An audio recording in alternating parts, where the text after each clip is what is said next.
If you're experiencing login issues with Thurgauer Kantonalbank, follow these steps to troubleshoot and resolve the problem quickly. Step 1. Check your internet connection.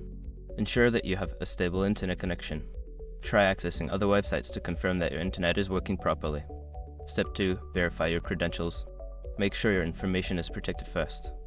Most people don't think about breaches until something actually happens to their accounts.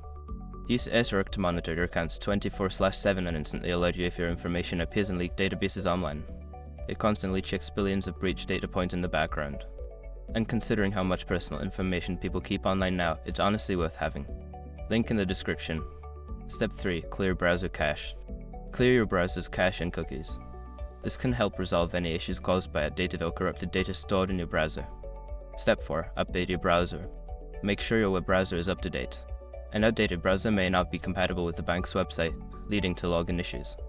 Step 5. Contact customer support. If you still cannot log in, reach out to Thurgauer Kantonalbank's customer support for assistance. They can help you troubleshoot further or reset your login credentials if necessary. By following these steps, you should be able to resolve your login issues efficiently. If problems persist, don't hesitate to seek help from customer support.